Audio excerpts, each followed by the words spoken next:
Sharif's surgery, that's coming up pretty soon here? Yes. Do you know when? Next week.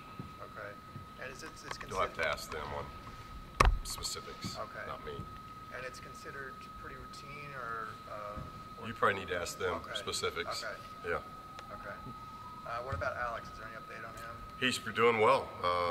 Starting to move around. His foot's out of a boot, and so he's been shooting a little bit, starting to move a little bit. So I think he's on schedule to be sometime late December, early January, as a return right okay. now. I know you love the three-point shot. Right now, as a team, you're shooting 35.7%. Where do you want that figure to be? I'm not so concerned about. I don't really look at percentage as much as what kind of threes we get. How we're shooting them. That kind of who's shooting them. That kind of thing. And right now, we're not shooting as high as I'd like to shoot it. I do like the ones in the last 3 games. How we're getting them and the shots we're getting have been good. So I like the inside out that's happening now.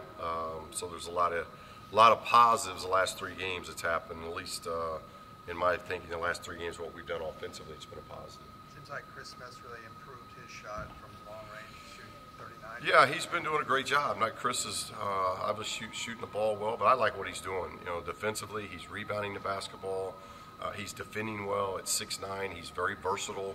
I think more assists than turnovers. If you look at last year, I think he's almost doubled his three-point makes already. His shooting percentage is up. His free throws, he's getting to the line more. His board plays up. His assists are up. Turnovers are down. He's just off to, through 8 games, he's off to a really good start. What about Chris Wilkes from 3, though? I know you said you don't hone in on the percentages, but 31% for him. Who's your leader? Yeah, we obviously want him to be, higher, and he's better than 31%, just like Prince is better than 47% foul shooter. They're both better than that, and I think as the season progresses, that'll take care of itself. I think early on, Chris was taking some tough shots. I think the last 3 games he's gotten back to taking the really good high percentage three-point shot for him, and he's had a good mixture of what he's done inside the three-point line, and I think that'll help him moving forward. I thought he took some tough ones early in the season, and he hadn't been doing that. Jalen leads the Pac-12 in assists. I know you've been happy with his last 3 games.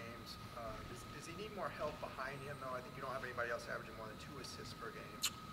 Well, he's playing a lot of minutes a point.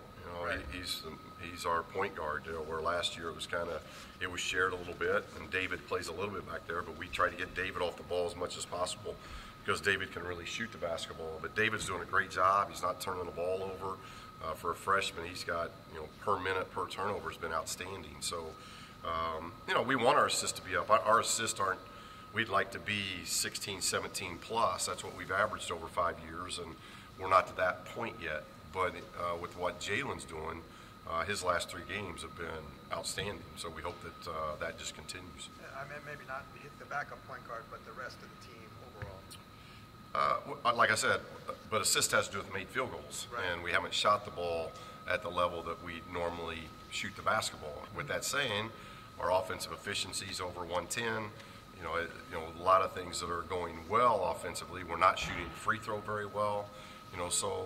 Those things in a very short package of just 8 games, it's not really a concern yet because I think prior coming out of Vegas, we wanted to share the ball more. That's what we're doing, and that's the positive. So as long as we're getting good shots, if we miss those shots, we live with those. But I thought in Vegas we took bad shots, and 2 physical teams really hurried us up and made us take bad shots, and that's a credit to them. But those were lessons that we learned coming out of there, and I think that the guys have done a really good job in the last 3 games of getting high percentage shots. Steve, what prompted you to get Notre Dame back on the schedule? Well, one, Coach Bray and I got a lot of respect for Coach. I think Mike does a tremendous job, and just the history more than anything else. And he's got a modern day product, so maybe that helped us get them over the hump of getting us on the schedule. But it's something that it's one of those home and homes. Being out west, when you look at home and homes, there's not a lot that intrigue me. We've done the Gonzaga home and home, which I really like, and that could be something potentially we get back into. But these home and homes that are a long way away, that becomes problematic, I think, for us with travel and losing 3 hours, and so it's got to be the right home and home when we get out of the West. And Notre Dame it makes so much sense. It's it's a great school. There's a lot of tradition, a lot of rich history between Notre Dame and UCLA, and being in a conference like the ACC, it's all that's just going to help you down the road. So it's they play, they're a motion team. We're a motion team, predominantly man-to-man defense like we are. So it's a lot of similarities to when we pair up against them. We'll get a good litmus test of where we are. When you were growing up in Indiana, did that rivalry mean much or have much impact on you?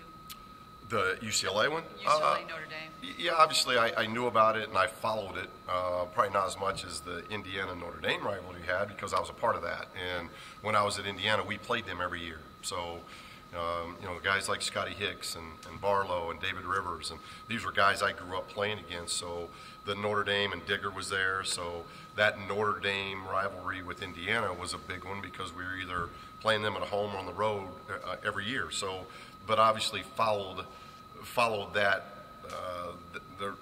When you look at ending a streak and then a week later, avenging that, that's you pay attention to that and you see that. It's just I was probably more in tune to what once I got to Indiana about that rivalry. Go ahead.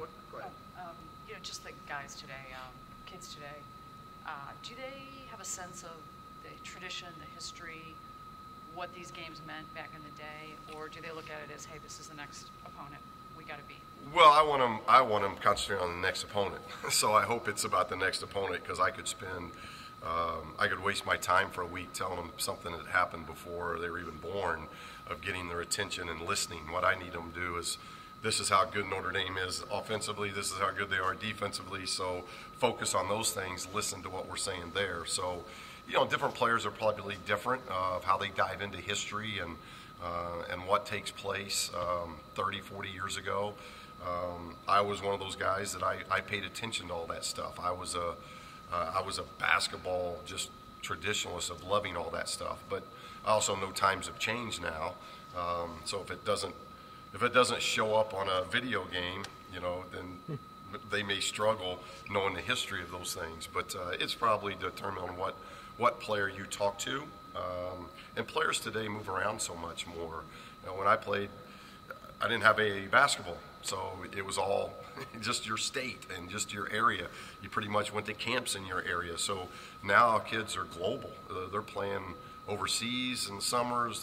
They're part of so much travel now and exposed to so much that they're really about now, more so than, like when I grew up, I'd have guys from Notre Dame or guys from Indiana or guys from Purdue speaking at clinics that I got a chance to follow then when they went off and played, or Larry Bird that was at an Indiana State.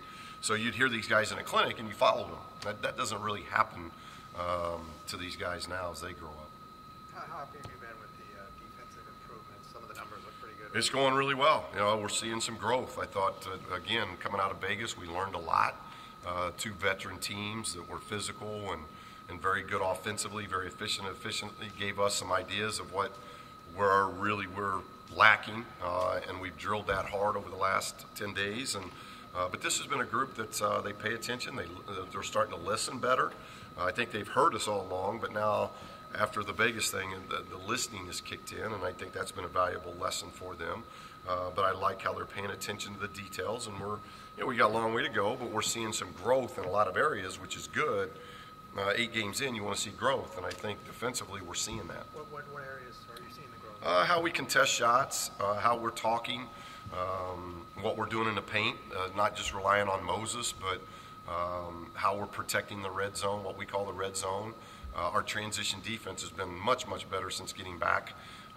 And this is going to be the next big test, because Hawaii and LMU weren't quite the offensive transition teams that Notre Dame is. And so this will be a really good test for our defense, because Notre Dame does a very good job with full court motion and testing you both off the drive, both with screening, with cutting, with spacing.